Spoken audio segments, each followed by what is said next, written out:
Hello. Welcome back to Let's Talk Ray Bradbury. If you have not yet subscribed to our channel, please take a moment to do that now. It would be a big help to us here at Let's Talk.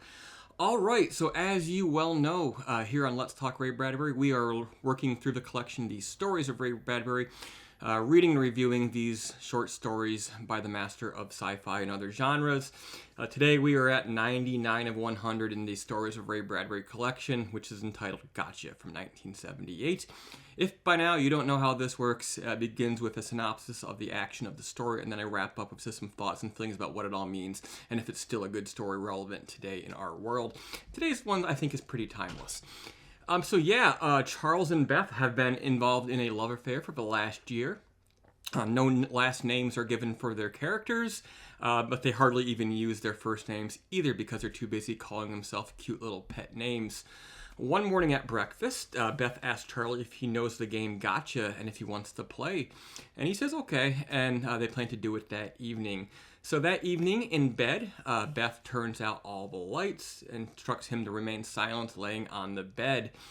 In the silence, Charlie's imagination begins to take over. Things are very, very quiet, but he imagines he hears sounds, the pitter-patter of footsteps. He thinks he sees a flash of color here or color there. At one point, he sees a hand, but he thinks it's a spider. And he's really freaking out. And despite her instructions to be quiet, he calls out. And at last, something leaps into the air, comes down on her, lands on him, lands on his chest, puts its claws around his neck, and he sees a white face draped in dark hair, some sort of creature, some witch from the future, he thinks. And finally, you hear, gotcha. Yes, it's, she's herself again, but he's freaking out. The lights come on, and he's having a hard time calming down. The next day at breakfast, he's different. He's changed. He's just not the same person. At one point, he even lets slip the words, "I loved you," and she corrects him. "You mean I love you? I'm not in the past tense." But she sees that something's up, and she asks him, do you want to play tonight? This time you can hide. But he says no. He says, no, I don't want to see that part of myself as I saw that part of you. He's afraid to unleash it.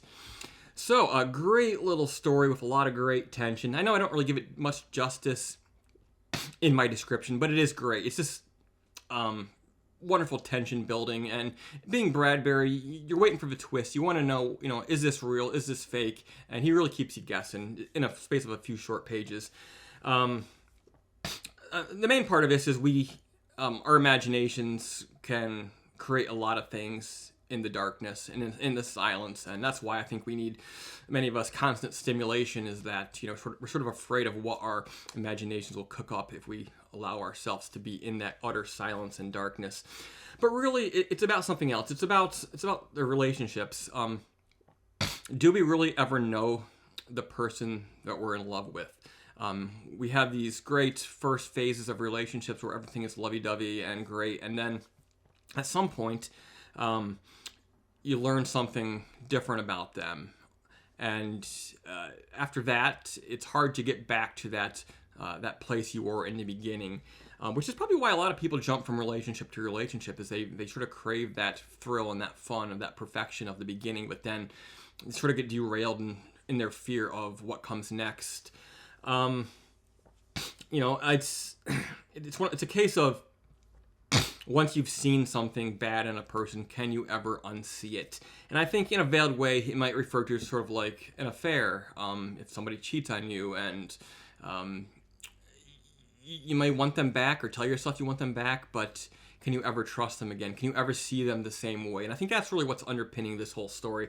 And I find it very, very relatable, not just within the space of individual relationships, but also in the baggage that you've carried from relationship to relationship. I've been there before, when you have a great relationship that suddenly went bad, and then you jump to a new relationship, and you carry your fear of the same thing happening into that next relationship, and that sort of changes you. And it's really hard for a lot of people, I think, myself included, to really let go of those things. And I found that my last few relationships, this is going back a number of years, it really did hamper me, when you felt betrayed and then you were wary of being hurt again. And I think Bradbury, in a very eloquent way, manages to encapsulate all of this within the few short pages of Gotcha from 1978.